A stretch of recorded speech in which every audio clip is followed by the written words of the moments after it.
texto.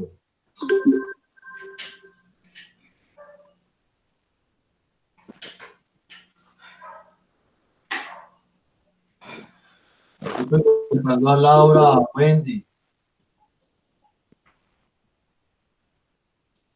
Bueno, ¿y por qué no leyeron el texto?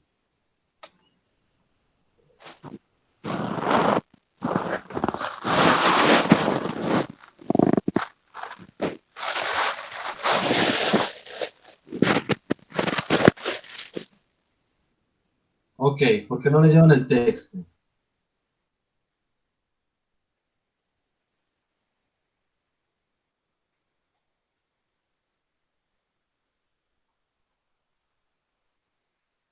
A Juan Pablo. Profe, ¿qué tal? Hola, ¿cómo vas? Bien, ¿y vos? Profe, yo tampoco puedo leer el texto, aparte que el correo me llegó como ayer a las 12 de la noche, no sé por qué, creo que tengo la cuenta desincronizada, no tuve como el tiempo, Ese correo llegó desde el lunes. por eso tengo la cuenta desincronizada y llegan solamente cuando abro correo y Ok. ya. A Wendy, a Laura, Alejandra, hola. Estamos preguntando de la lectura del texto.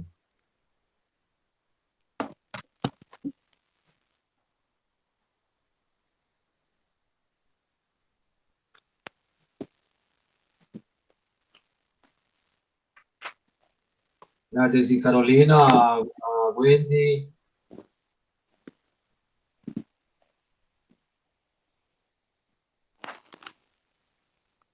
Alejandra, el resto. Necesito que me digan cómo les ve con el texto, hasta dónde leyeron, si leyeron o no. Buenos días, profe. Buenos días. Yo realmente no leí los textos, no lo leí. Ok. Y el resto. Necesito que me digan cómo les ve con esa lectura.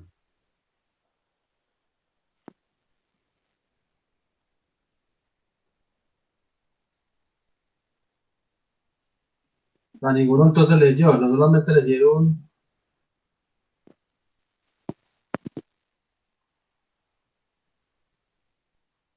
Solamente leyeron muy pocos, pues. Bueno, a ella les queda como tarea. Yo iba a hacer un desglose de elementos de ese texto, pero por esa razón yo no tan solo voy a.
Profe,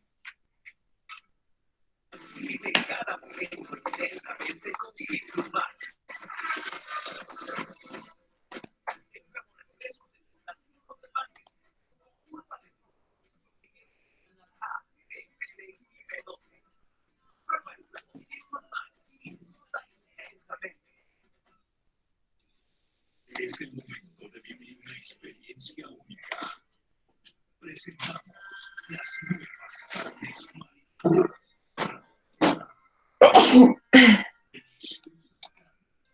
Ay, no.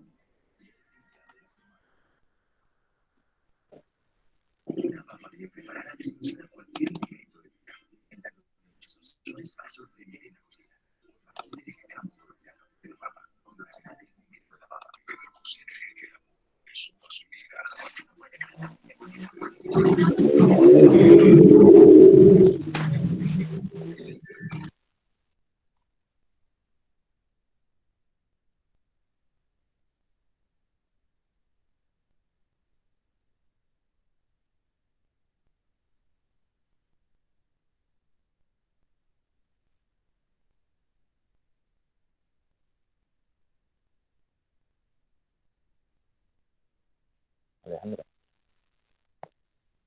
usted ve que a quién ve en este momento en la pantalla. A mí, solo a mí. Hola, Hola, Alejandra. ¿me estás hablando? Sí. Dime. Usted se ve en la pantalla porque yo la veo solo a usted. Como si estoy esperando la que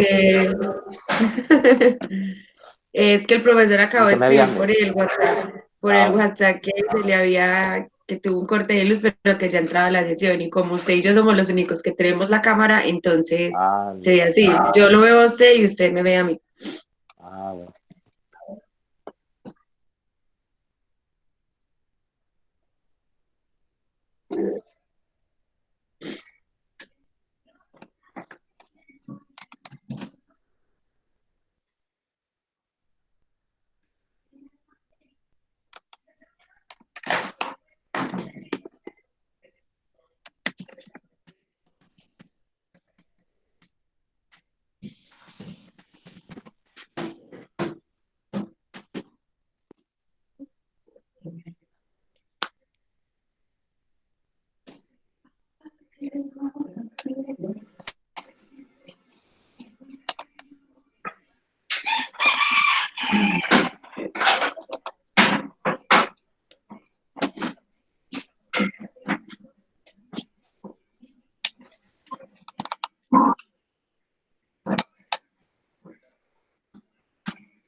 ¿Quiere mi amor?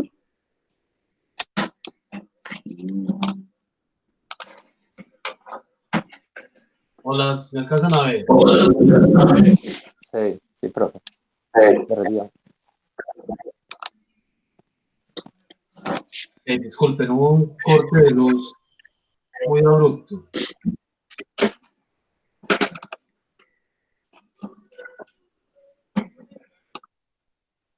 Bueno, les estaba diciendo entonces que respecto al texto, que era más que indispensable leerlo, tratar de comprender algunas nociones, yo había hecho un desglose de aquellos elementos que son los que constituyen como la base conceptual y teórica pues, del tema como tal, y que su lectura pues era más que necesaria para entender el tema que vamos a conversar hoy.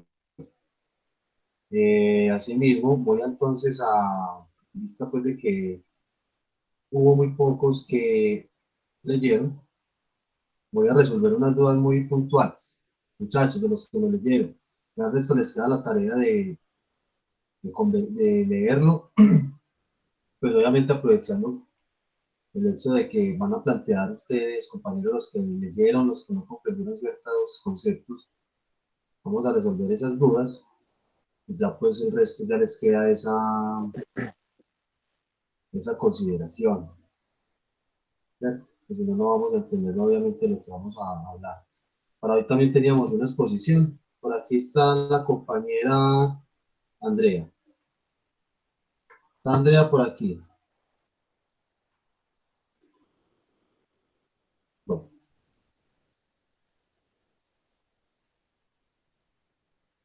hoy había una exposición de una compañera que no tenía asignado tema, pero está por acá.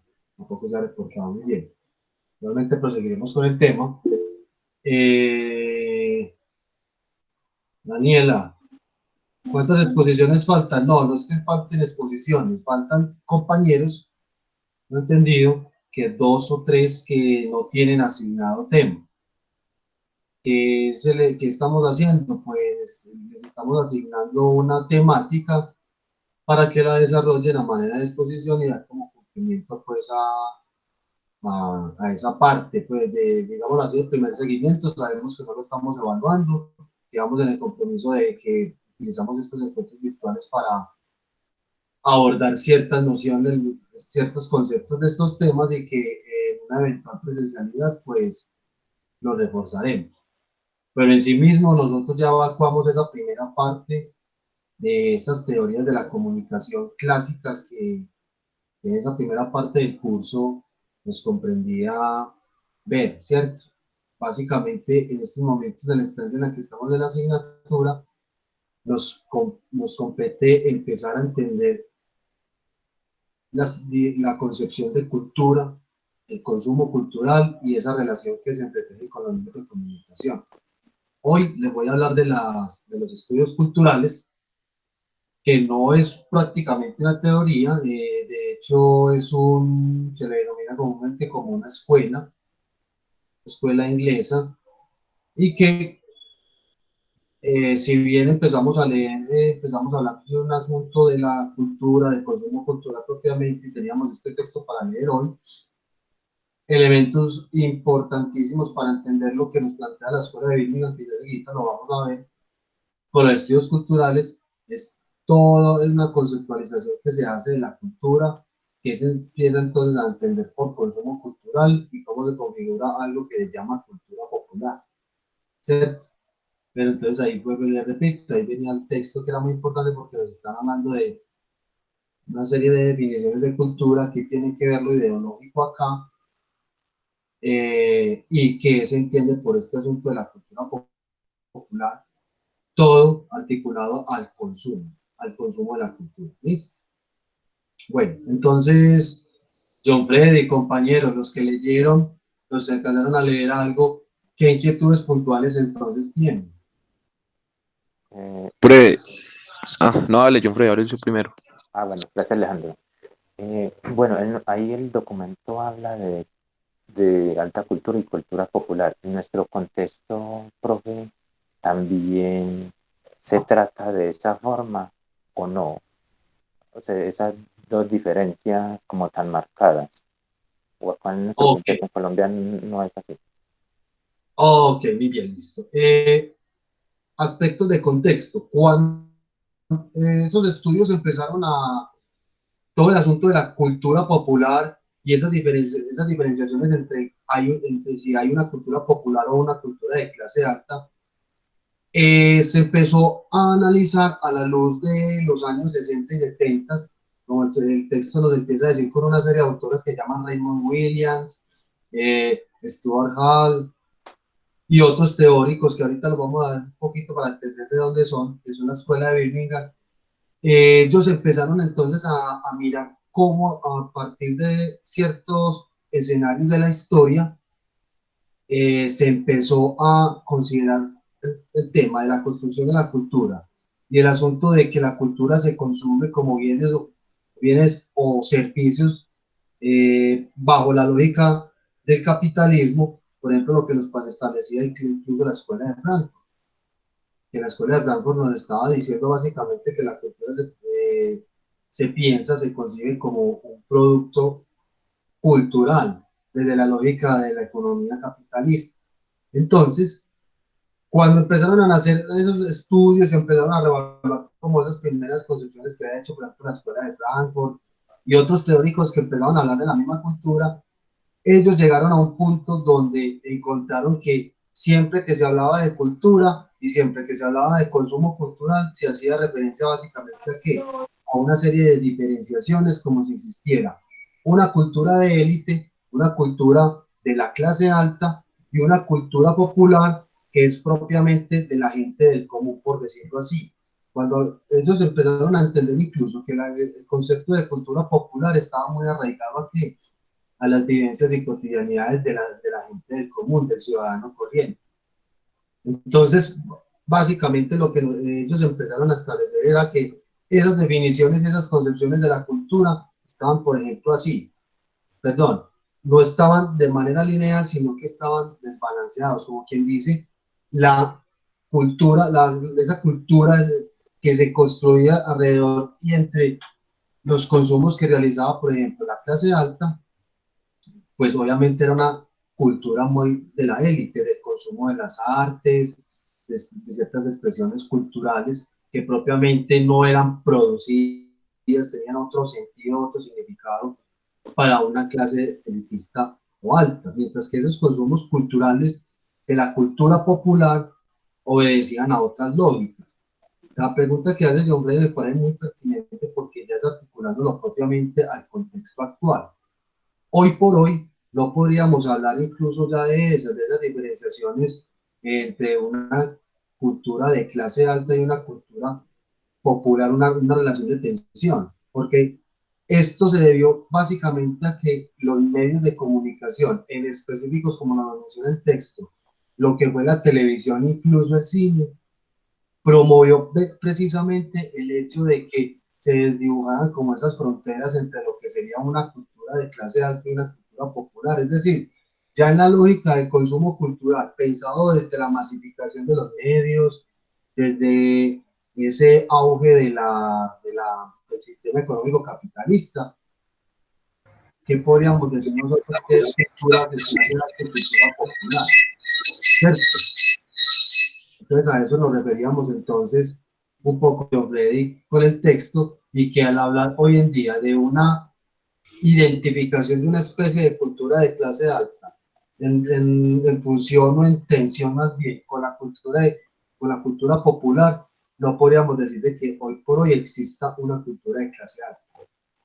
Hoy por hoy tendríamos que decir que todos estamos asistiendo a un consumo masivo de diversos bienes culturales, independientemente de los hábitos de consumo que tengamos, independientemente de los gustos, las estéticas, etc.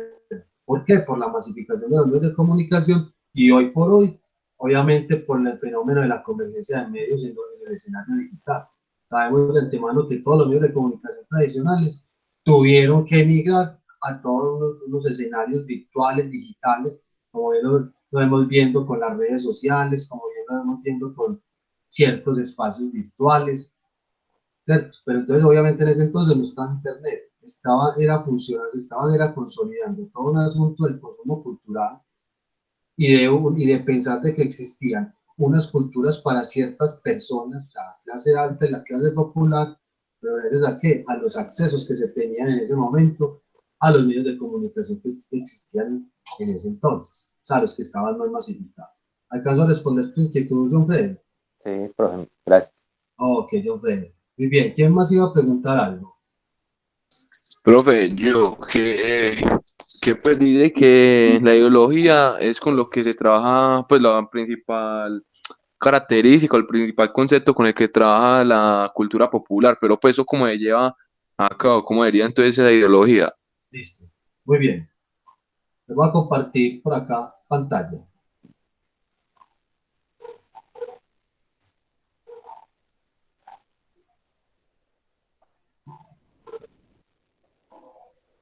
¿Alcanzan a ver este texto? Sí. Sí. Ok, muy bien. Ese texto fue el desglose que yo hice del texto que teníamos que leer, anotando esos principales elementos, todos los comprobados problemáticos para que nos dice el texto de las definiciones de cultura, de ideología, ¿cierto? Y de cultura popular. Entonces, en el texto se nos menciona que una serie de escenarios epistemológicos de pensamiento donde empezaron a darle un significado al concepto de ideología y cómo es que se relaciona con la cultura, qué tiene que ver lo ideológico con la cultura y obviamente lo ideológico en la construcción de la cultura popular. Nos dicen las siguientes acepciones. La ideología se puede entender como una referencia a un cuerpo sistemático de ideas articulado por un grupo de personas. ¿Cómo así? Básicamente esta primera premisa lo que nos está diciendo que la ideología es como esa manera de pensar que comparten un determinado grupo de individuos. Puede ser un sindicato, puede ser un conjunto de estudiantes, es decir, cualquier agrupación de personas van a compartir toda una serie de ideas de carácter políticas. Ojo, cuando hablamos de carácter políticas no es que tengan que ser de partidos políticos, sino de posiciones que se manifiestan ante la vida y ante diversas situaciones de la realidad. Entonces, en una primera definición, eso es lo que se entiende por ideología, son posturas que nacen a partir de ideas que son compartidas colectivamente, ¿cierto? Una segunda definición se sugiere dentro del enmascaramiento, distorsión, ocultamiento. Se usa el término ideología para indicar cómo algunos textos y prácticas culturales presentan ciertas imágenes. Aquí se nos está haciendo referencia específicamente a que si bien siguen siendo un conjunto de ideas que comparten determinado grupo de individuos, ideas de carácter políticas, ¿cierto? O sea, que le ayudan a un determinado grupo de personas a construir una postura que tiene que ver entonces eso en otros, como cómo se articula a otros dispositivos que les ayudan a estas personas a construir estas ideas. Aquí es donde vienen los medios de comunicación. Se empezaron a dar cuenta de que la ideología desde el mensaje mediático se presta para enmascarar, para distorsionar o ocultar, por ejemplo, aspectos de la realidad. Se nos dice acá que el término indicó, el término sirvió para, digámoslo así, para entender cómo algunos textos y prácticas culturales se veía vivenciado, se veía como reflejado más bien este asunto de la ideología. O sea, entonces acá, en esta segunda definición, lo que básicamente se nos está diciendo es desde el carácter manipulador y de adoctrinamiento que los mensajes de los medios de comunicación tenían en ese entonces. ¿Listo? Entonces recuerden, por un lado estaba el concepto de la ideología como una de ideas y posturas políticas que construyen un grupo de personas.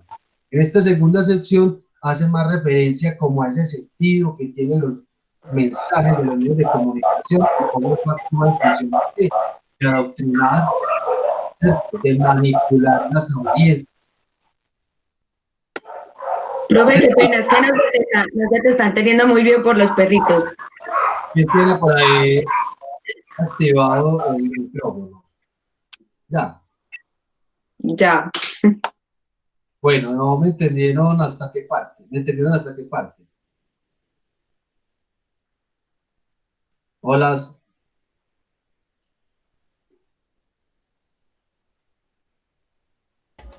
No, profe, repita solamente lo último que dijo y ya, o sea, lo último. ¿Me entendiste me entendí lo último? La segunda definición, profe. Bueno, la segunda definición no se entendió. Muy bien. Estamos No, ahí viendo puede continuar. Repita la segunda definición, por favor.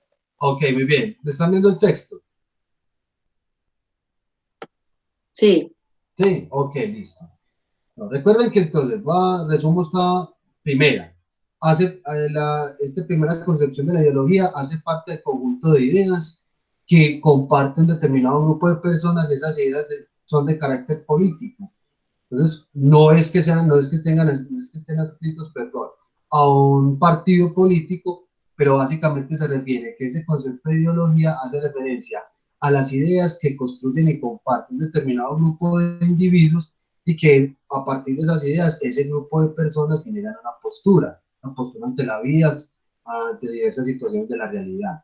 Listo. Ya en una segunda definición, ellos se dieron cuenta. ¿Quiénes son ellos? Pues Raymond Williams, Stuart Hall, esos primeros estudiosos de los estudios culturales, empezaron a darse cuenta de que ese concepto de ideología se veía vivenciado de manera significativa en los contenidos de los mensajes mediáticos, o sea, de los medios de comunicación masivos de ese entonces. Estamos hablando de televisión, radio, ejemplo, cine, por ejemplo, incluso en derivados de la prensa, del periódico, de las revistas, de todos los productos que la gente consumía.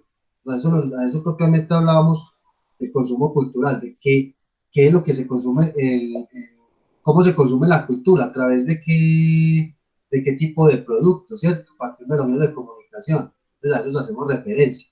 Cuando se habla de esa segunda definición que prácticamente ellos se dieron cuenta de que hay una ideología está incrustada bajo estas lógicas de enmascarar, de distorsionar, ocultar, por ejemplo, aspectos de la realidad. Eso está contenido en los mensajes de los medios, ¿cierto? En lo que la gente entonces empezaba a consumir a partir de los medios de comunicación, todo y cada uno de esos mensajes ellos empezaron a dar cuenta de que, de acuerdo a las lógicas de producción de la información, la operación de los mismos medios, en el caso de la televisión, quiénes eran los que realizaban la televisión, cómo influía la política en la televisión, se dieron cuenta, en fin, de toda esa estructura, de todo ese andamiaje, que todos y cada uno de los mensajes de los medios de comunicación estaban atravesados por aspectos meramente ideológicos, pero pensados desde el enmascaramiento, desde distorsionar y ocultar aspectos de la realidad, y obviamente desde, desde la manipulación y control social. Esa era como básicamente esa segunda definición, lo que ellos se dieron cuenta entonces, esas características que tenían entre los mismos mensajes. En una tercera definición, ellos empezaron a dar cuenta que el término ideología también pues, se sirvió para empezar a definir cómo actuaban, cómo eran esas relaciones del poder de las distintas clases distorsionadas de la realidad. ¿Cómo así?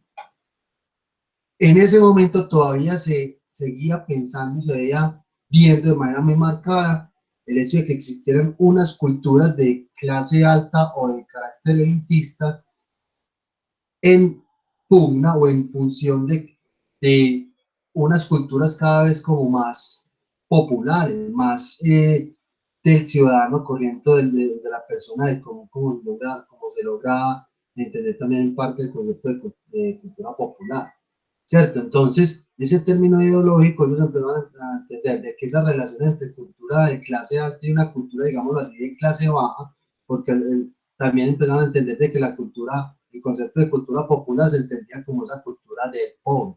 Ahí, entre comillas, está, porque ellos lo denominaron de manera metafórica así, la cultura popular como la cultura del pobre, o sea, del resto de gente. Entonces, ese término de ideología sirvió para explicar entonces ciertas relaciones de poder que existían entre estas diversas clases que estaban ahí en función del consumo cultural, clase alta, clase media baja, donde cada una de ellas tenía esa concepción de cultura, cultura alta, cultura de alta cultura, ¿cierto? Un consumo cultural de las artes y de la cultura pues mucho más de élite, y la cultura popular que es más, ¿cierto? Propiamente como lo que sería lo del pueblo. Una tercera definición de ideología nos ha muy relacionada en cierto modo dependiente de esta segunda, ¿cierto? Estas relaciones de poder, usa el término para referirse a las formas ideológicas. Este uso intenta llamar la atención sobre el modo como los textos, la ficción televisiva, las canciones, las novelas, los largometrajes, etcétera, presentan siempre una imagen específica del mundo. Aquí ya está haciendo específicamente referencia al hecho del consumo.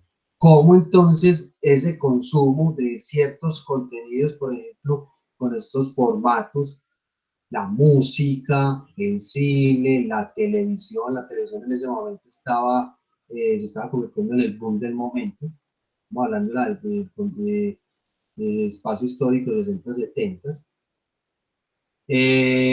empezaron entonces a darse cuenta que mire que lo que nos está diciendo acá, muy similar a la segunda entonces, cómo cada mensaje, a partir de cada formato, de cada experiencia narrativa y de consumo de cada medio, de por sí estaba replicando ciertas formas de carácter ideológicas del mensaje, de posturas políticas, etcétera. Ahí en el texto nos hablan incluso de ejemplos que ocurrieron en Inglaterra cuando hacían, por ejemplo, publicidad en televisión o incluso en la prensa, en el periódico, de ciertos partidos políticos al momento de hablar de socialismo. Profe, qué pena. Una pregunta. Sí. Las definiciones de estas ideologías son más o menos de qué épocas, pues como de qué años o pues como para una idea más o menos. Sí, estamos hablando entre los 60 y 70, porque esto lo empezaron a estudiar estos señores que se llaman Raymond Williams, que ya vamos a hablar de él, y un señor que se llama Stuart Hall. Aquí, o sea, esto es importante leerlo porque ya voy a explicar lo que son los estudios culturales y la escuela de Birmingham. Entonces, el contexto sería años 60-70 en Inglaterra, de la mano de estos dos señores y otros más, con los denominados estudios culturales. ¿Listo? Listo, profe, gracias. Ok, muy bien. Entonces, esta tercera definición entonces está haciendo referencia propiamente a esas formas en cómo opera el discurso ideológico en las narrativas mediáticas. Cómo desde el mensaje, desde la misma presentación del mensaje, de acuerdo a sus características, a las características que tiene cada medio, hay una intencionalidad ideológica en el mismo mensaje, pero no de emancipación. Ellos seguían viendo entonces que los mensajes de cada medio tenían una fuerte intencionalidad en la manipulación del control social, o incluso de ocultar ciertos aspectos de la realidad. Entonces ahí ellos no estaban hablando en ese momento precisamente de unas posibilidades positivas de los medios, sino que lo que estaba pasando entonces con los medios de comunicación en ese momento.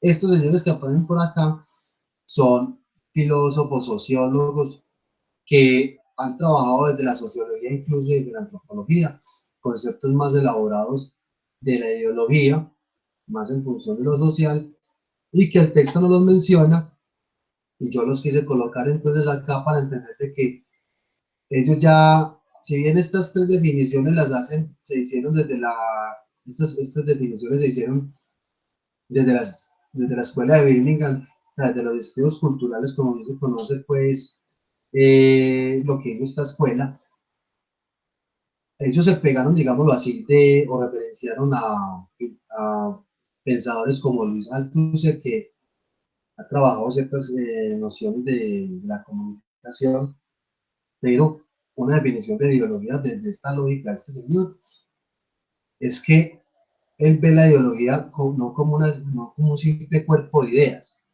sino como una práctica material. Lo que quiere decir con esto es que nos encontramos con la ideología en prácticas de la vida cotidiana y no solo en determinadas ideas sobre la vida cotidiana. Es muy importante esto, ¿por qué? Porque pensamos que la ideología solamente son ideas, ¿cierto? Pero cómo eso se lleva a la praxis, a la práctica de la vida cotidiana.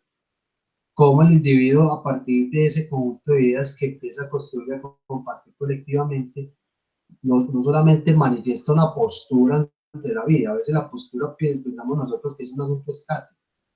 No, lo que quiere decir entonces es que en esta concepción de la ideología no se queda solamente en ese conjunto de ideas, sino que se materializa en acciones en la vida cotidiana de las personas.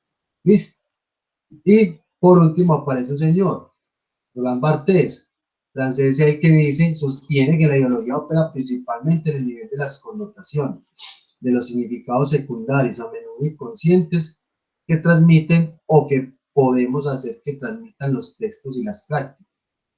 La ideología o mito, según la denominación de Barthes, es el terreno en el que tiene lugar una lucha hegemónica para distinguir las connotaciones, fijar connotaciones específicas y producir nuevas connotaciones. Cuando hablamos de connotaciones nos referimos a que existen diversos significados y que esos significados están muy puestos a posturas, a concepciones que las personas tienen del mundo y de la vida, y que entonces no es gratuito que esas connotaciones salgan así como así, sino que también van a tener los mismos significados, esa diversidad de significados que nosotros elaboramos de muchas cosas de la vida y de la realidad, están muy puestas desde un aspecto ideológico, de alguna u otra manera, como quien dice, nosotros estamos construyendo significaciones diversas a partir de ciertas posturas y ciertas ideas que tenemos de la vida. Entonces, aquí, por ejemplo, nos colocaban, valga la redundancia, de manera de ejemplo, unos comerciales y una publicidad que elaboraban unos partidos en Inglaterra, para ser muy específico, como el partido conservador liberal, polos opuestos, y cómo uno de esos partidos quería hacer referencia al tema del socialismo utilizando una imagen de unos barrotes, ¿cierto? Y el texto de la palabra socialismo encerrada en unos barrotes rojos.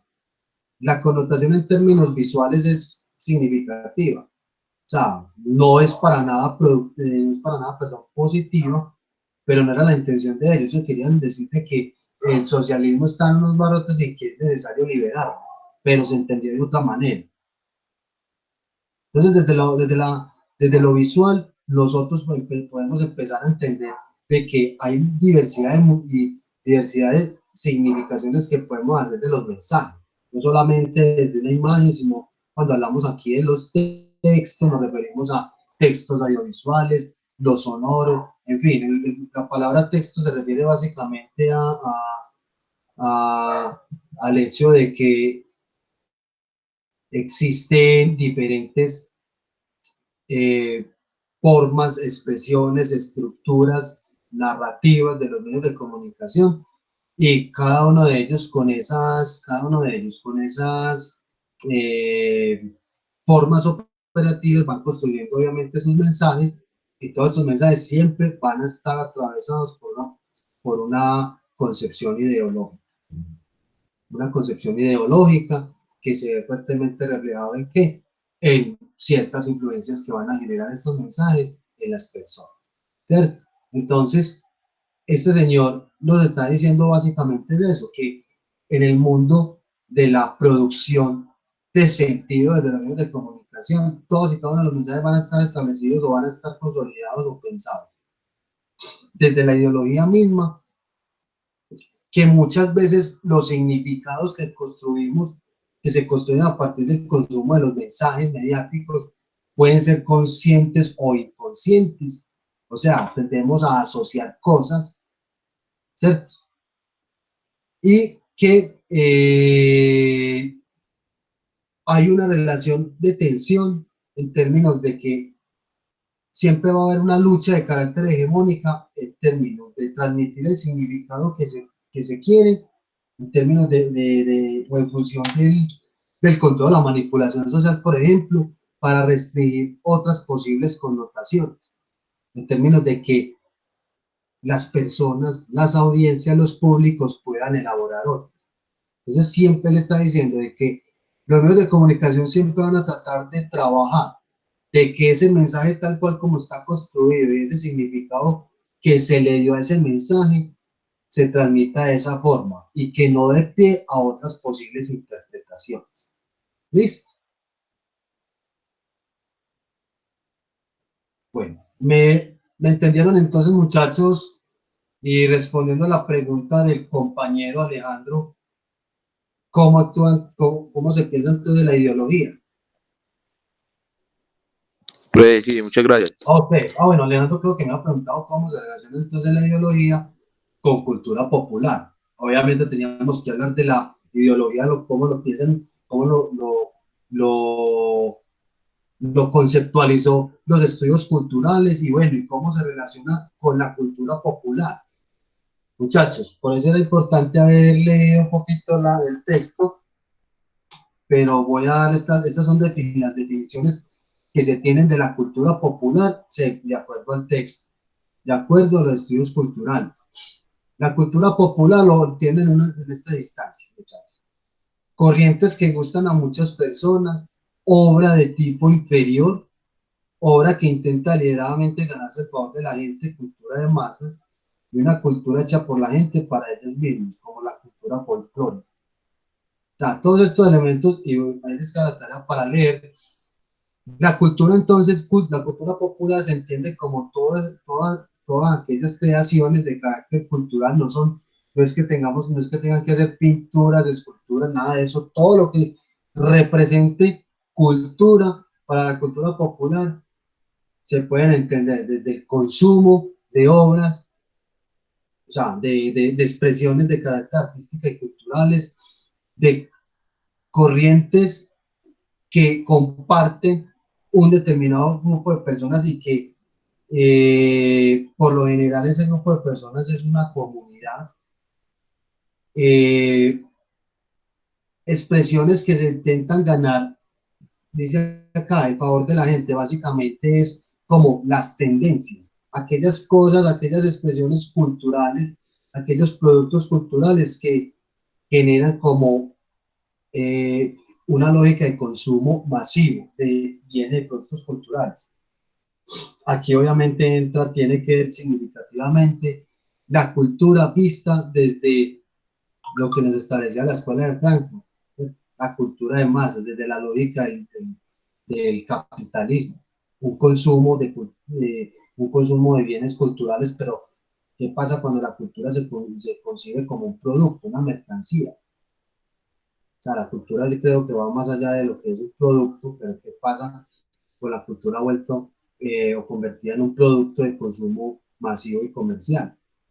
O sea, se pierden otros sentidos, ¿cierto? No genera precisamente todo un asunto de liberación o emancipación del individuo, sino que todos estamos entonces sumidos en un asunto de la cultura del consumo propiamente.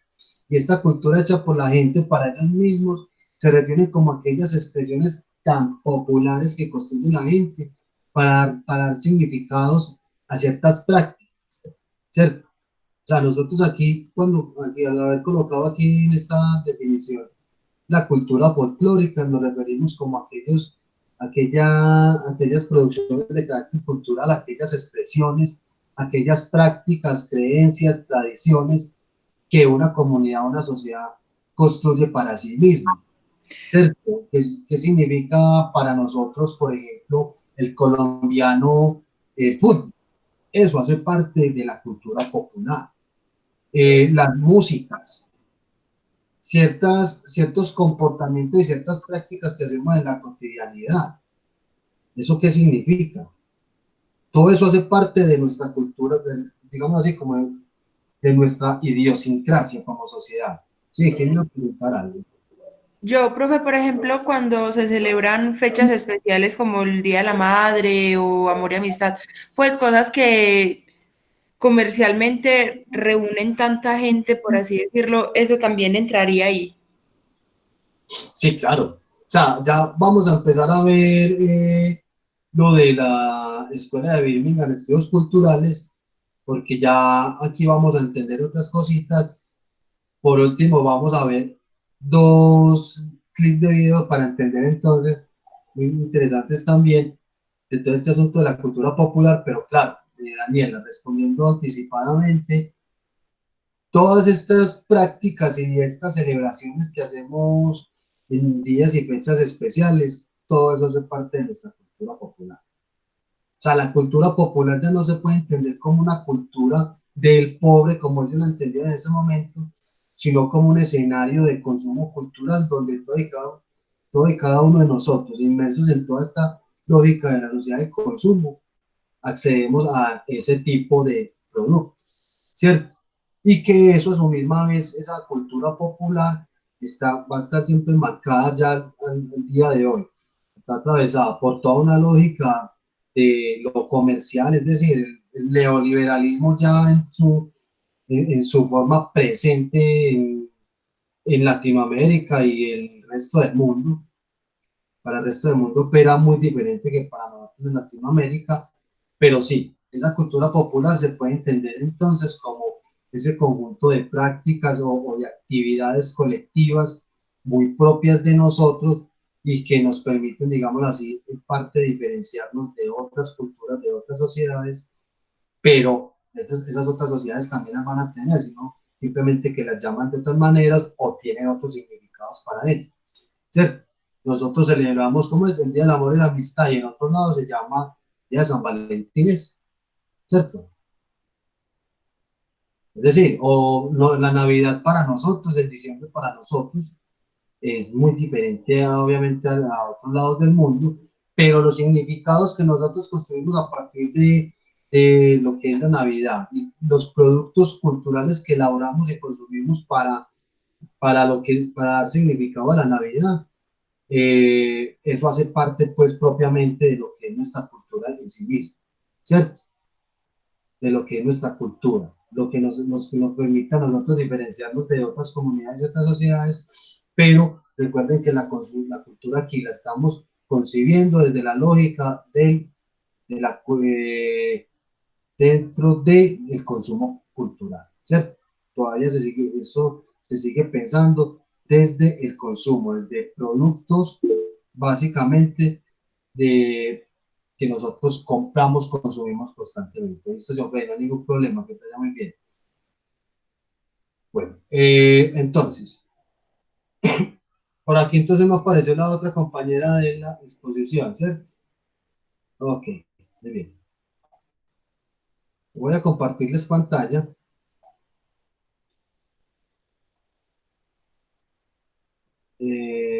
Vamos a tener un momentico el video y les voy a ir conversando entonces.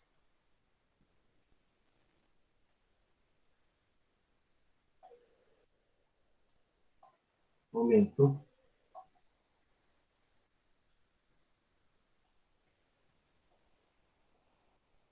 Bueno, ven la pantalla, compañeros. Un PowerPoint. Sí, ven la presentación. Sí. Ok, muy bien. Muchachos, estudios culturales. Hablamos de personajes ahorita, les di un antecedente de contexto. Es la escuela de Birmingham, está el audio por ahí. Muy bien, gracias. Los estudios culturales, ahorita les di un antecedente de contexto en los cuales eran los estudios culturales, ya vamos a ver qué son. Hablé un poquito de la escuela de Birmingham y unos personajes ahí.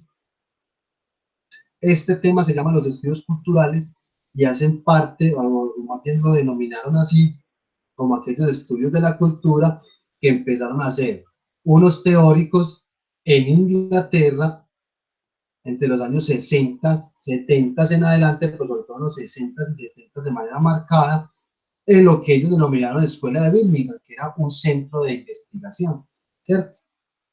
¿Qué empezaron a mirar ellos entonces? ¿Qué es lo que se entiende por estudios culturales?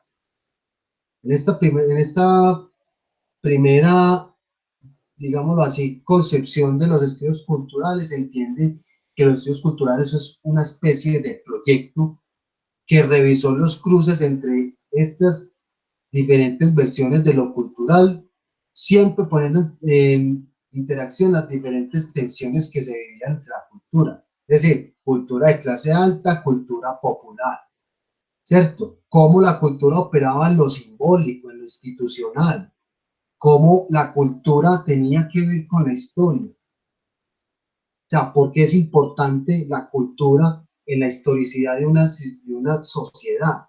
Se empezó a revisar aspectos de la cultura desde lo antropológico, es decir, desde la construcción de cada individuo en sí mismo. Cómo la cultura a partir de las producciones, no la literatura aquí no es solamente novelas, cuentos, poesías, no, sino las expresiones artísticas y culturales, cómo consolidaban o cómo configuraban en sí mismo la cultura, lo que hemos venido hablando ahorita, cómo la cultura tiene ciertos rasgos ideológicos y cómo se manifiestan en lo estético, asuntos muy relacionados con lo académico, etcétera, y lo cotidiano, lo hegemónico, lo popular, la formalización de los sistemas de signos y la conciencia práctica de sus relaciones sociales. ¿Qué quiere decir toda esta serie de conceptos que si la leemos así puede que nosotros nos confundamos? Los estudios culturales trataron de entender entonces toda la cultura construida desde, teniendo en cuenta, perdón, toda esta diversidad de elementos que la hacen posible que exista. Y cómo la cultura siempre va a estar presente en las sociedades del mundo, independientemente del contexto histórico en el que esté, pero cómo la cultura tiene una fuerte relación en términos de los medios de comunicación. Y a partir de ese matrimonio, medios de comunicación y cultura, se generan unos consumos de esa cultura que a su misma vez van afectando la manera en cómo yo voy construyendo culturalmente, ¿cierto?, mi sentido de ser como sociedad. Entonces, mire todo lo que empezó a revisar los estudios culturales, ¿cierto? tensiones del ideológico, las características de los mensajes, los contenidos, cómo la literatura, cómo las producciones de carácter cultural estaban atravesadas por un sinfín de elementos, cómo esto afectaba nuestras conciencias, los mismos significados, cómo la cultura se ve reflejada en diversidad de prácticas y actividades de la vida cotidiana, cómo la cultura incide en las relaciones sociales, ¿cierto? Entonces, aquí hay un fuerte estudio en términos de lo que es la cultura. Personajes de los estudios culturales. Recuerden que los estudios culturales es como la insignia, la bandera de batalla de la escuela de Birmingham. La escuela de Birmingham, les recuerdo, como les dije ahorita, fue pensado como una escuela, la primera escuela de los estudios culturales, ¿cierto? Personajes como Richard Hogarth, Raymond Williams, Edward Thompson y Stuart Hall. Nosotros vamos a hablar de dos personajes acá, todos muy importantes, pero aquí hubo dos que con sus estudios en particular y sus definiciones de los estudios culturales fueron cruciales para entender los estudios culturales. ¿Quiénes son? Raymond Williams y Stuart Hall. ¿Cierto? Esta señora es Raymond Williams. Básicamente aquí en este cuadrito verde está resumido cuál fue como el principal aporte que este señor le hizo a los estudios culturales, ¿cierto? A través de una serie de publicaciones que él empezó a hacer, él empezó a analizar el poder de los medios de comunicación en la cultura y en la cotidianidad de la clase obrera inglesa. ¿Qué estaba pasando en Inglaterra de los 60, muchachos? Contexto histórico, para que comprendamos qué estaba sucediendo. Inglaterra siempre se ha caracterizado por ser un país que tiene monarquía, es decir, gobernado por una familia de vieja data, o sea, ha tenido reyes y reinas, y esa monarquía su mismo opera bajo unas relaciones políticas con un parlamento que se supone que es como el mediador entre la monarquía y el pueblo, la ciudadanía. Allá no hay elecciones, simplemente se elige un primer ministro, ¿cierto? Pero siempre estuvo presente todo ese tema de toda la monarquía, lo que es un gobierno de carácter monárquico en Inglaterra. Muy bien. Al interior de Inglaterra empezó a aparecer, a configurarse en sus ciudades, sus comunidades, haciendo una diferencia muy notoria entre lo que es una clase alta, muy privilegiada, y una clase baja, o sea, hecha propiamente por obreros. Por eso ustedes ahorita, cuando estábamos hablando de la cultura popular, estaban viendo una fuerte referencia a lo ideológico y a esa pugna o a ese choque entre culturas, ¿cierto? Porque allá era muy marcado eso. Entonces, ¿qué empezó a pasar al interior de la cultura de la clase baja, perdón? Empezaron a aparecer los primeros sindicatos de obreros, asimismo empezaron a aparecer los jóvenes como protagonistas sociales y culturales, es decir, todos sabemos que la Inglaterra fue cuna de muchas bandas de rock que son insignias para el rock a nivel de la historia. Es decir, los jóvenes empezaron a tomar protagonismo a partir de ciertas expresiones artísticas y culturales que empezaron a aparecer a la luz de lo que pasaba en la cultura de la gente, del ciudadano en común, y que esto obviamente nunca se vio visto en sociedades de este tipo como las que establecía Inglaterra, esa Inglaterra de la monarquía, es decir, una sociedad pulcra, perdón, de élite. No, aquí empiezan a aparecer otras cosas, y muy de la mano con lo que estaba viviendo la gente del común, del obrero en ese momento. Empezaron incluso a aparecer culturas juveniles, ciertos movimientos culturales o contraculturales, porque contracultural, contra esa cultura impuesta En ese entonces aparecieron, por ejemplo, el movimiento de los punks, de los skinheads, ¿cierto?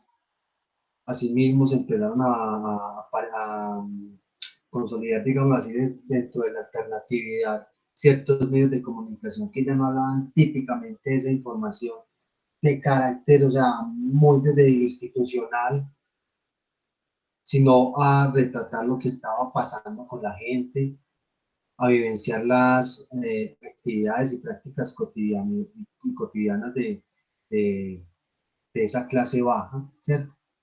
Entonces eso empezó por allá en los 60 en adelante. Entonces ese fue como el contexto social, cultural, incluso político, que había muchas tensiones en términos del trabajo y de la economía local. Entonces, a la luz de eso, empezaron a aparecer estudios culturales para revisar toda la cultura que cómo se estaba viviendo la cultura y construyendo la cultura en ese contexto. ¿Cierto? Este señor, Raymond Williams, en una de sus primeras publicaciones por allá en el 1957, empezó a analizar el poder que tenían los medios de comunicación y cómo influían en la cultura y en la cotidianidad de la clase obrera. Todo esto parte de investigación a profundidad que hicieron estos señores y que sirvieron como insumo para consolidar los estudios culturales. Está considerado, Raymond Williams está considerado como el pensador británico más importante del siglo anterior en el ámbito de la historia de la cultura, de los estudios culturales. William entiende que las expresiones culturales encierran más allá de la espontaneidad creativa un conjunto de implicaciones que incluyen la ideología del autor y otros valores institucionales del entorno. ¿Cómo así? Aquí les menciono lo siguiente. Los estudios culturales tienen una fuerte referencia muy marcada al marxismo. ¿Por qué? Porque Raymond Williams, al igual que este señor de Stuart Hall, que vamos a ver ahorita, todos ellos compartían, vienen de unas escuelas y unas corrientes de pensamiento donde se pensaba la sociología, la antropología y cualquier estudio desde el carácter marxista o desde una visión marxista de la sociedad, es decir, desde la liberación del individuo y desde la puesta en común de las relaciones de tensiones entre el dominador y el dominado. Entonces, todos los estudios culturales tienen una muy fuerte tradición en el marxismo. Entonces, no se extrañen mucho que estén hablando constantemente de ideología, una ideología que bien se piensa desde la manipulación, desde el control social y desde una lucha. O sea, todavía aquí la lucha de clase la ven reflejada en la lucha entre clase alta y clase baja, es decir, entre la cultura que se construye de ambos lados, ¿cierto? Entonces, uno de los aportes de este señor es que más allá de que las expresiones culturales pueden ser una manifestación creativa, básicamente están reflejando un conjunto de implicaciones que excluyen la ideología del autor, es decir, quién construye la cultura. En este caso, en relación a los medios de comunicación, ¿quiénes son los autores de los medios de comunicación? Esos que están detrás, ¿quiénes están produciendo los mensajes? Detrás de toda producción del mensaje hay un autor, a eso es lo que nos refiere él. Y cómo esa producción del mensaje, del carácter ideológico, todas van a tener un propósito de carácter ideológico, cómo eso influye o genera ciertas incidencias en lo que es la cultura popular pues, de las personas, ¿cierto? Y a su misma vez va a decir, también dice él, que ese conjunto de explicaciones, ese carácter ideológico de los mensajes que manifiesta el autor, el autor es el productor del mensaje, ¿cierto? Cómo refleja otros valores institucionales. Es decir, básicamente como si cada mensaje de carácter ideológico está acompañado de la institucionalidad, como si fuera el mensaje propiamente del oficialismo del gobierno. ¿Cierto?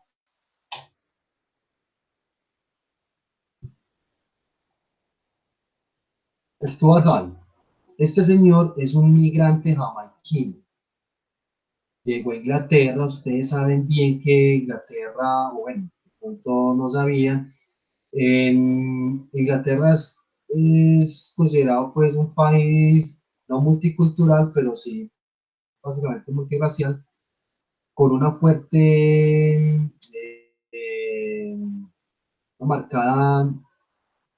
marcada presencia de migrantes, sobre todo de africanos y sobre todo de jamaiquinos. En su momento Jamaica Inglaterra tuvo mucha migración de jamaiquinos y, por ejemplo, culturas juveniles como los skinheads que cogieron pues como algunas partes de algunos aspectos estéticos, pero sobre todo la música como el reggae, el ska, ese tipo de cosas, ¿cierto? Lo empezaron a fusionar con otras músicas, otros estilos musicales y culturales, ¿cierto? Eh, Eso es una de las características también que se ve reflejada en esa sociedad inglesa de los 60. Este señor migró a Jamaica, también con una fuerte tradición del marxismo. Y ¿qué es lo importante, el aporte de este señor?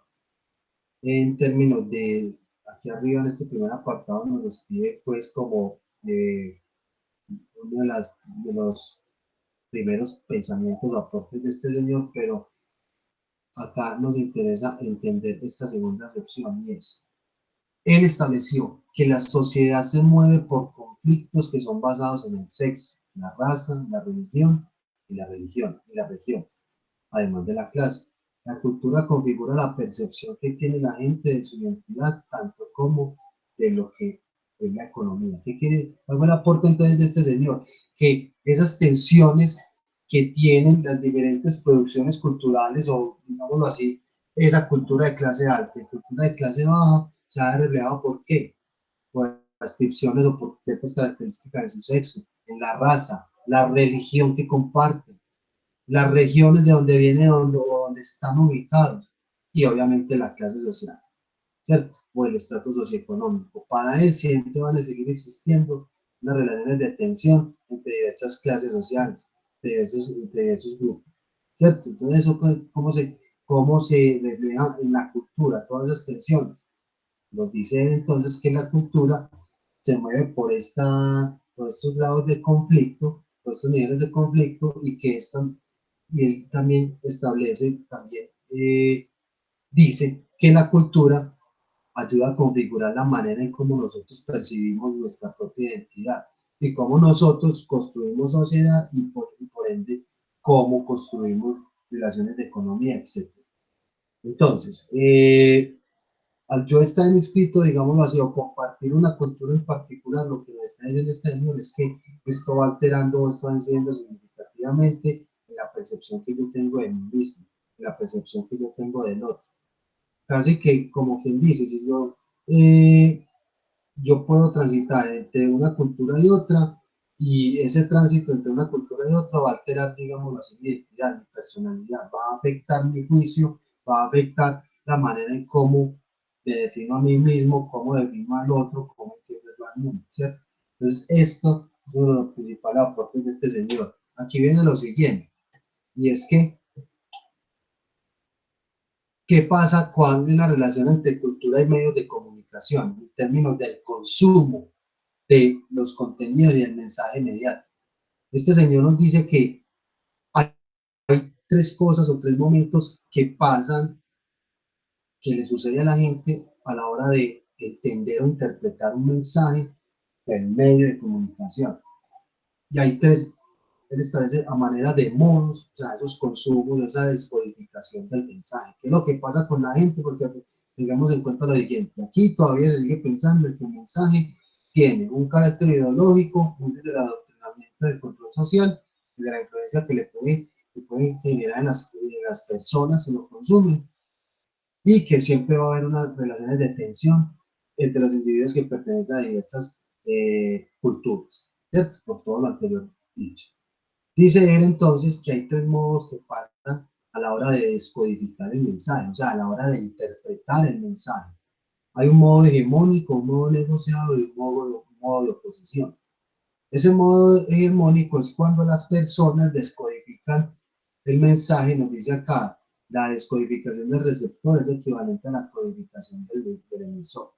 Dice que es modo hegemónico porque básicamente él receptor, las audiencias, el público, la interpretación que le está dando al mensaje básicamente es la misma con la que fue construido el mensaje, la misma intencionalidad. O sea, no se interpreta, simplemente se consume la información tal cual como es, y ya, por eso es hegemónico, porque no, el mensaje es dado desde el emisor, desde condición del emisor, genera una fuerte influencia en el receptor.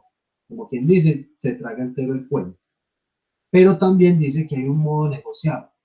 Dice así, el receptor acepta la definición de la realidad transmitida por el mensaje, pero la adopta, restringiendo su alcance. ¿Cómo así?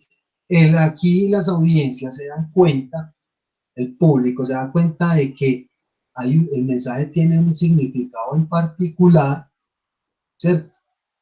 Tiene una intencionalidad, la adopta, pero hace cierta restricción de su alcance. Es decir, como dicho de esta manera, ve, yo sí, el mensaje, el medio me está diciendo esto. Listo, yo entiendo ese sentido, ese significado, esa intención. Está influyendo en ciertas cosas de mí, sí, pero no está afectando otras cosas más. Es decir, ahí es donde yo estoy restringiendo el alcance de ese significado. Hasta qué punto el mensaje, de modo negociado, llega a un punto que me afecta a mí o que me influencia a mí y que otras cosas no influencian. O sea, hasta dónde llega, hasta dónde alcanza ese factor de influencia o de efecto. Eso es lo que pasa con el modo negociado. Yo entiendo entonces que el mensaje tiene una intencionalidad, pero afecta ciertas cosas en mí, ciertas percepciones, ciertas valoraciones, pero no otras cosas. Y hay un último modo que se llama, lo denominó el modo de oposición oposicional, perdón, y Dios dice, el receptor se opone a la ideología en las que se está adherido el mensaje, ofrece otras connotaciones críticas, es todo lo anterior acá. Él también descubrió de que los individuos, en esta lógica del consumo de información y de contenido de los medios de comunicación, es capaz de ofrecer otras connotaciones, es decir, es capaz de interpretar el mensaje de otras maneras y de manera crítica, oponiéndose a ese carácter ideológico del mensaje. Listo. Entonces no les olvide, estos son tres modos que para este señor de Stuart Hall existen a la hora de consumir contenidos de los medios de comunicación bajo la lógica del consumo cultural. Es como quien dice, ¿no? Si nosotros entonces vemos una película y nos llamó mucho la atención la música, la estética, ciertas tendencias, entonces yo la voy a replicar. No necesariamente, porque recuerden que dentro del pensamiento de estos señores de la escuela de Birmingham y de los estudios culturales, los mensajes tenían una fuerte influencia, estaban muy marcados por concepciones ideológicas, es decir, para el punto de la manipulación social. ¿Listo? Una tablita de relaciones, muchachos, con la teoría crítica de los estudios culturales. ¿Por qué teoría crítica? Es decir, lo que nos hablaban en la escuela de Frankfurt. Porque la escuela de Frankfurt y la teoría crítica hacen toda una revisión de lo que es la cultura. Y lo más parecido a la cultura en términos de estudios son los estudios culturales. Pero aquí hay unas diferencias muy significativas. En la teoría crítica, por ejemplo, se pensaba que los medios de comunicación aún tienen una capacidad ilimitada de manipular ideológicamente a la audiencia. Mientras que aquí no tanto. Miren los modos que vimos ahorita de descodificación del mensaje. O sea, sigue existiendo ese carácter ideológico y de manipulación por parte de los medios de comunicación, pero ya las personas, las audiencias hacen otras cosas. La audiencia es considerada aquí una masa.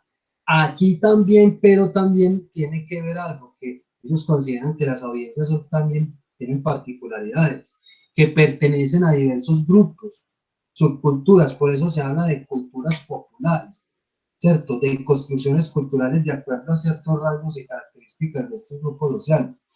Y que estos grupos sociales que construyen, digamos así, unas subculturas, están enmarcados por diferencias culturales. Aquí yo aclaro algo.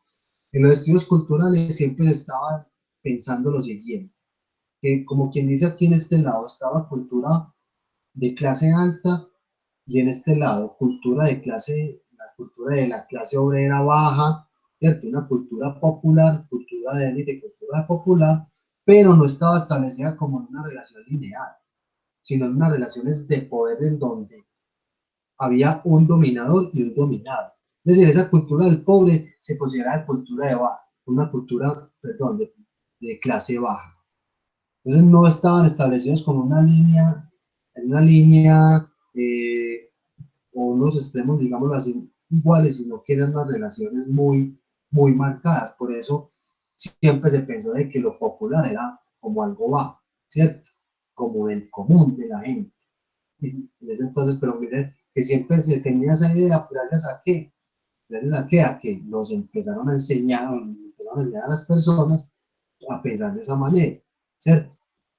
Que hay una cultura de clase alta, muy sofisticada, y que todo el resto, casi de manera residual, hace parte de la cultura popular. En la teoría crítica, el receptor todavía se consideraba pasivo, aquí no, ya es más activo, tiene que acepta, negocia o rechaza el mensaje, los tres modos de negociación. Entonces, en sí mismo, aquí se cambia un poquito como el rol de las personas que interactúan en el esquema comunicativo, o sea, el emisor receptor, qué pasa con las audiencias, ¿cierto? Estas imágenes, muchachos, muy, muy de la mano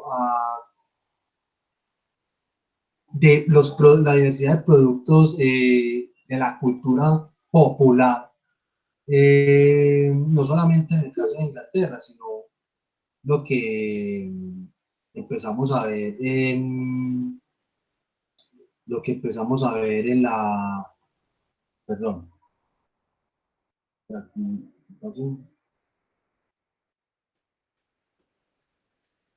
Daniela, me hubieras dicho por audio, muy bien. Un segundito, porfa, ¿dónde? ¿Me puedes decir por voz?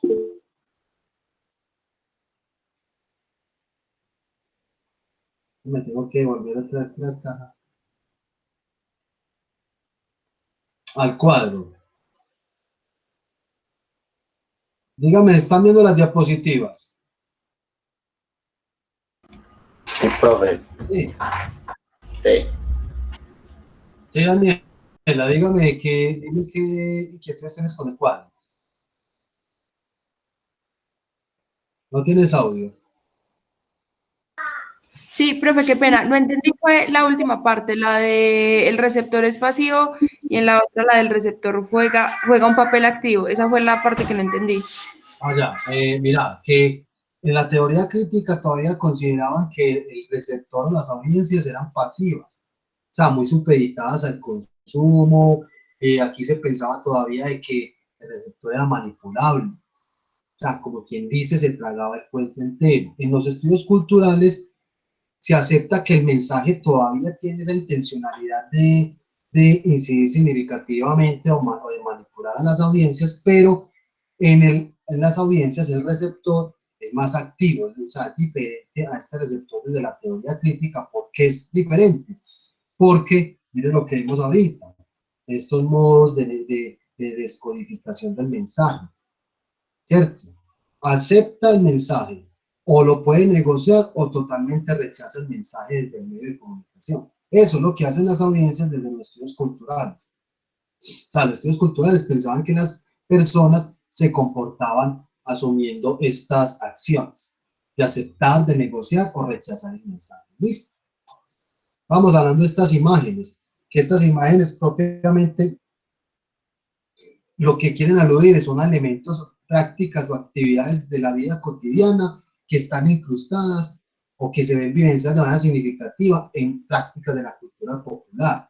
Esta imagen de este periódico acá, la prensa sensacionalista.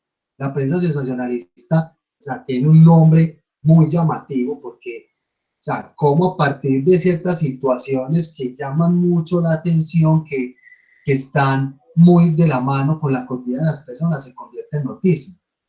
Y tienen un tratamiento determinado que comúnmente lo denominamos prensa sensacionalista o amarillismo, ¿cierto?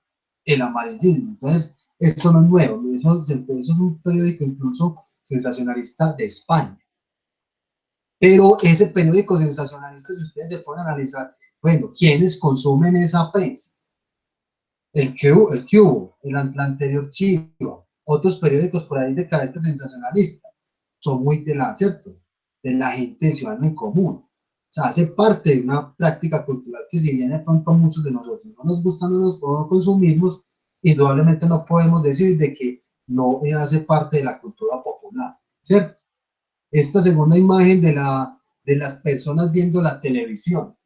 ¿Qué es lo significativo de esta imagen?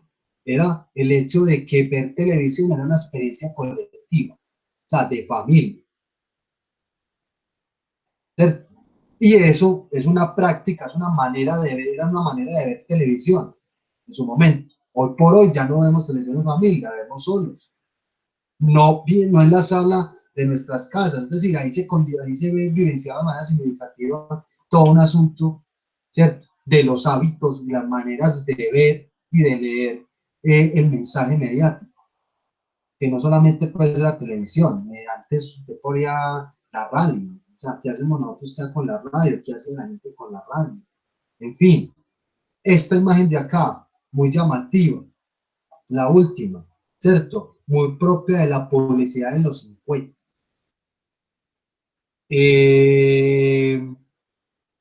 A partir de estas publicidades se vendía la idea de la experiencia de cocinar en casa para promocionar un producto y mire lo representativo que es.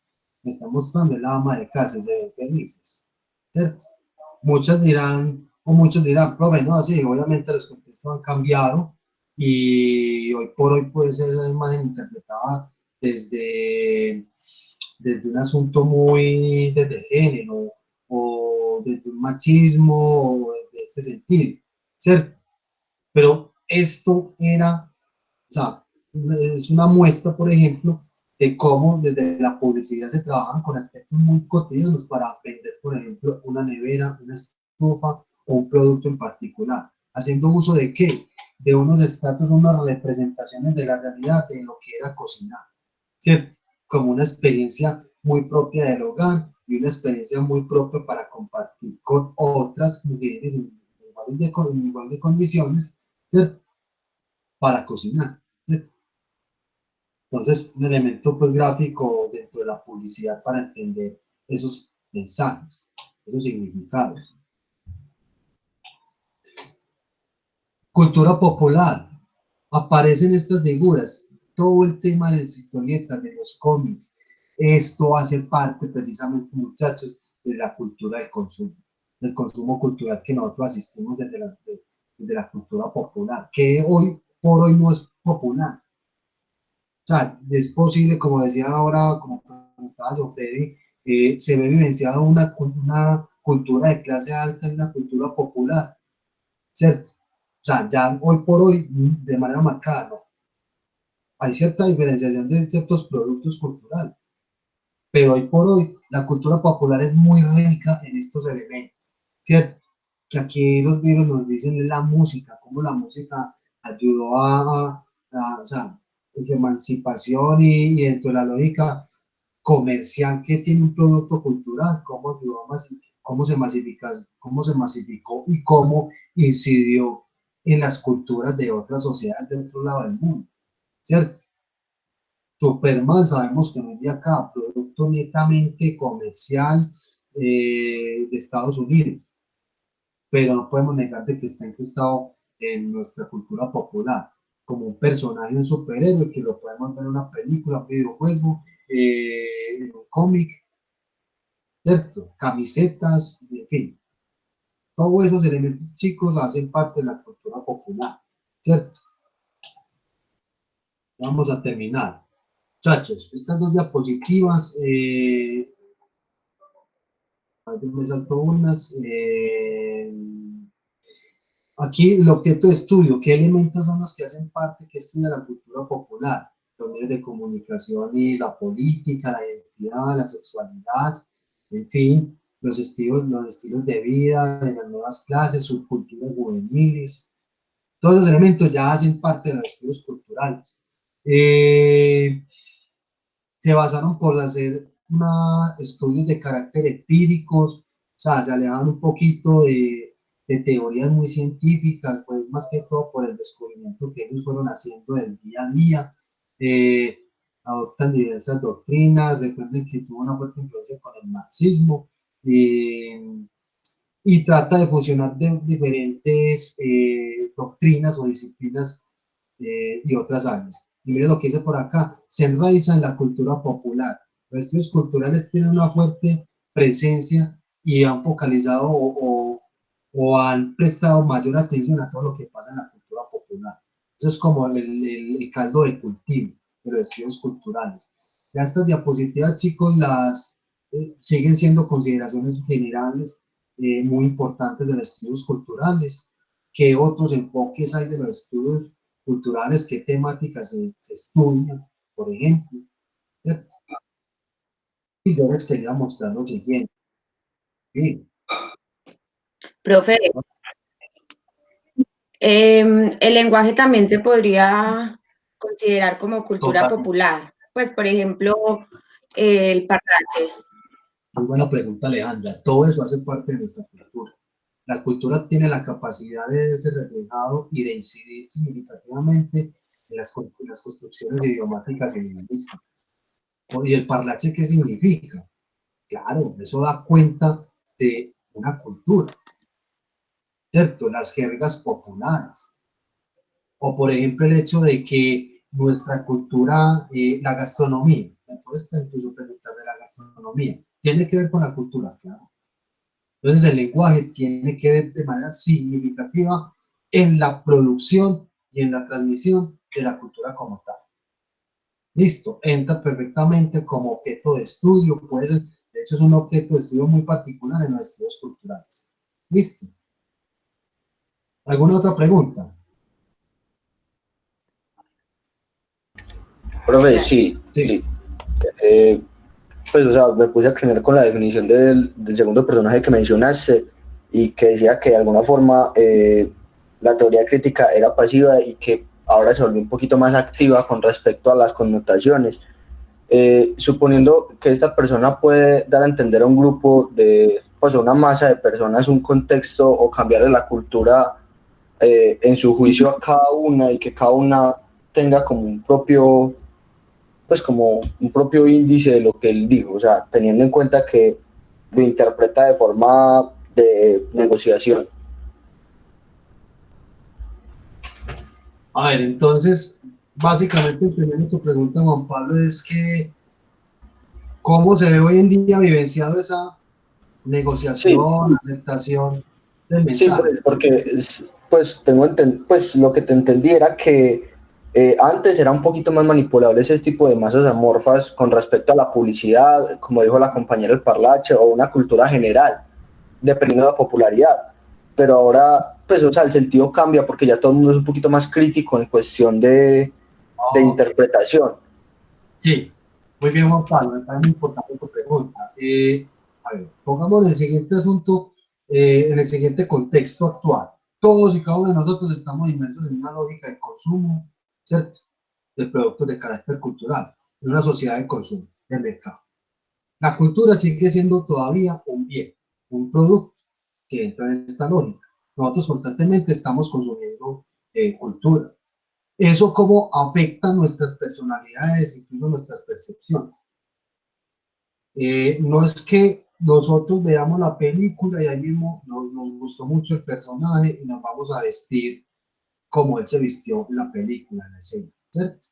No necesariamente. O sea, eso, ellos en los estudios culturales pensaban de que, pero no pensaban de esa manera, como quien dice entonces, pues se consume el producto como, o sea, desde su, tomando en cuenta pues su forma y el significado con el que está construido, pero entonces al mismo las personas se van a convertir en ese personaje, no necesariamente en eso.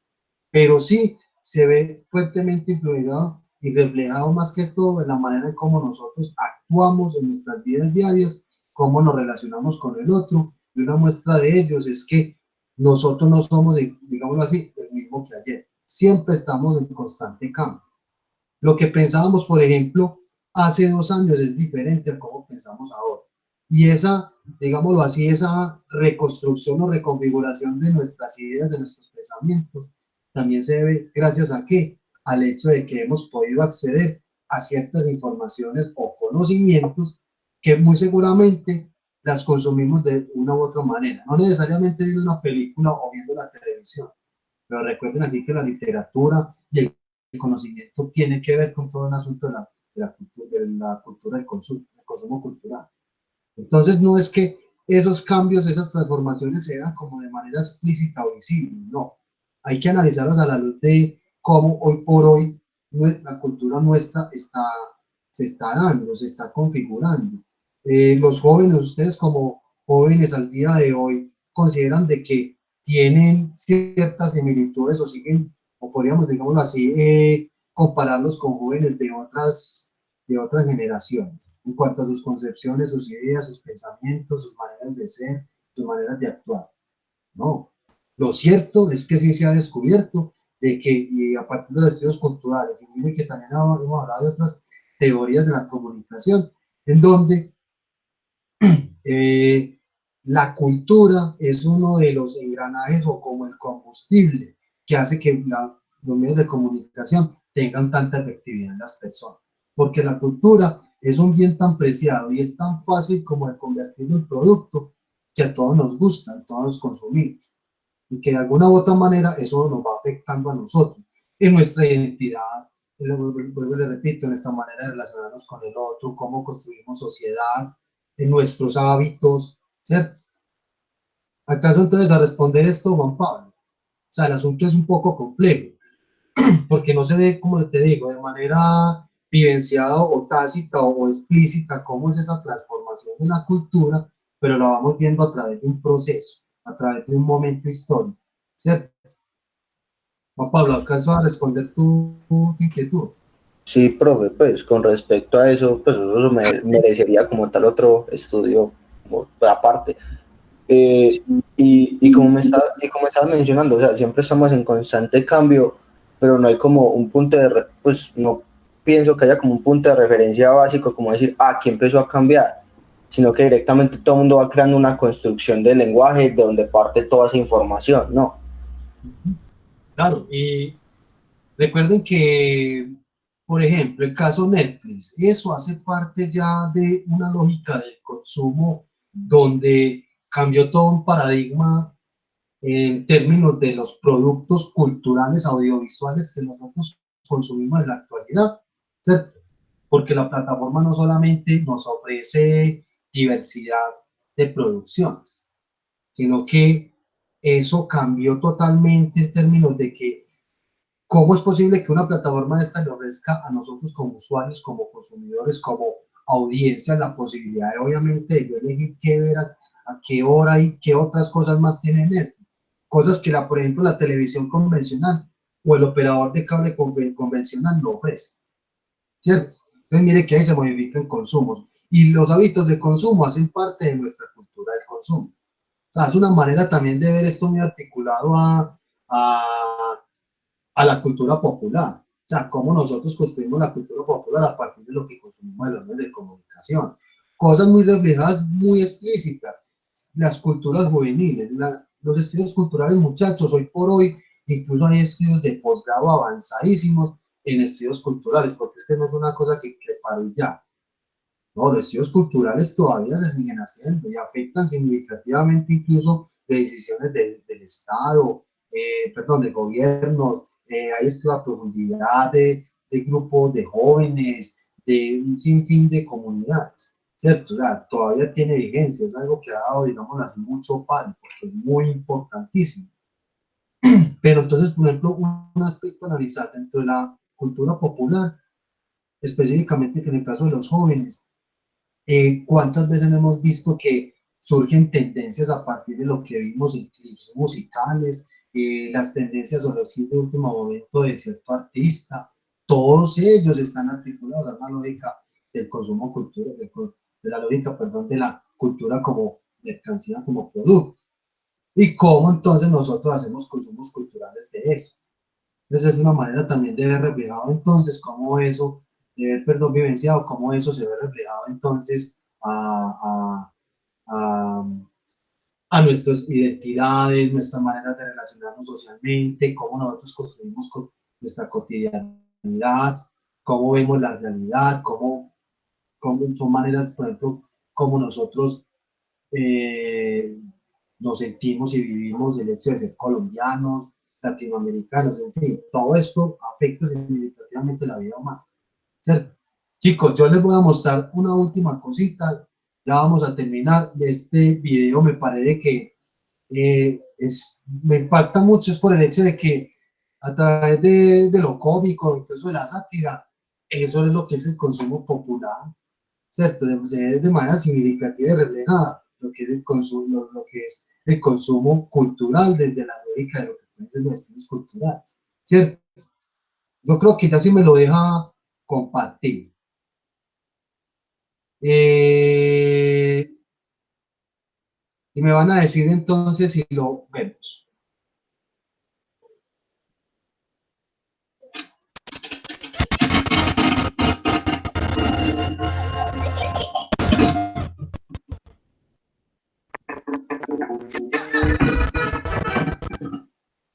Chicos, pregunta, ¿se estaba viendo? Sí. Pero Sí. está... Sí se está viendo, pero Ah, muy pillado claro. todo. Listo, les voy a enviar el mensaje, el mensaje. Les voy a enviar el enlace y ya regresamos para que hablemos unas últimas dos cositas, intervengan en él y intervengamos con lo que vamos a ver y listo.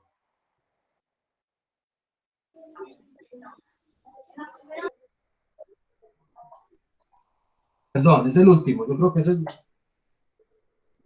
ya, es el último link. Veámoslo entonces a ver.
Hola, muchachos. ¿Sí lo vieron?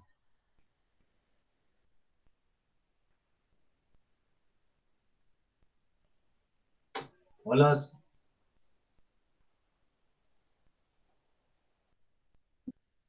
Profe, dame un break que ya lo estoy terminando de ver.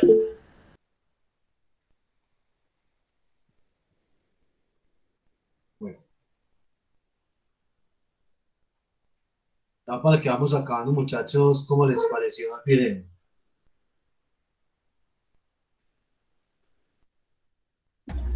Profe, esto responde mucho a mi pregunta, sabiendo que a nadie le gusta nada y todos quieren tener como un criterio personal, pero como que de forma global, es como una cosa rara. Muy bien, Juan Pablo, gracias por la apreciación. ¿Qué más, chicas, compañeros, observan? ¿Qué les llamó la atención? Profe, que uno no puede tener contento a todo el mundo. No puede tener contento a todo el mundo, muy bien. ¿Qué más lograron ustedes ver? Sí, Cristian. Profe, pues que, pues no solo como no tenerlos contentos, sino que lo que hacen es que, pues empezaron con un público y como se quejó otro público, ya abarcan los dos públicos, más o menos, ¿no? Y así van abarcando varios, pues también les sirve como de difusión o algo así, o... Ok, muy bien, Cristian. Muy bien. Niñas, ¿qué más opinan ustedes, compañeros?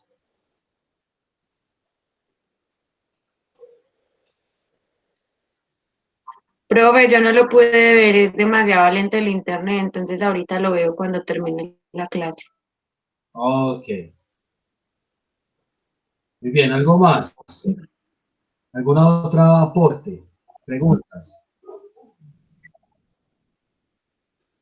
Bueno, yo tenía otro para mostrarles, pero la clase que viene lo podemos ver. Y sí, básicamente este video lo que nos dice es que qué cantidad de cosas estamos asistiendo, viviendo hoy en términos de tendencias, de pensamientos, ¿cierto? Maneras de vivir, concepciones de la vida, de la realidad, de esto y aquello, y cómo a partir de una pieza tan común de lo que es el reggaetón, producto cultural tan masificado y tan comercial, como esto entonces o sea, intenta recoger como manera de construir un mensaje para un público determinado, intenta recoger entonces esas concepciones. Pero más allá de adaptar una pieza musical a unas ideas en particular, lo que nos está diciendo es cómo la cultura está cambiando constantemente y que todo esto, toda esa diversidad de concepciones, de hábitos, de pensamientos, etcétera, están presentes y hacen parte significativa de la cultura nuestra, una cultura de carácter popular que no es local, es más bien transnacional, porque pensamos, vivimos, consumimos no solamente cosas de acá, sino de todo lado del mundo. ¿Listo? Muchachos, ¿alguna otra pregunta que le entendieron esta clase? La concepción de los estudios culturales, los aportes de estos señores, para resolver como inquietudes o dudas puntuales, o escucharlos incluso en algún aporte que quieren terminar, quieren hacer finalmente.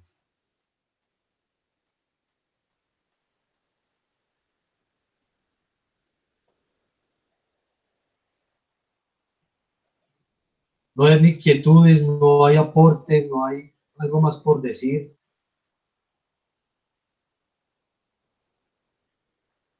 No. Ok. Bueno, muchachos, nos vemos entonces dentro de 8 días. Ahí tienen el texto para que lo lean, les queda como tarea entonces. ¿Listo?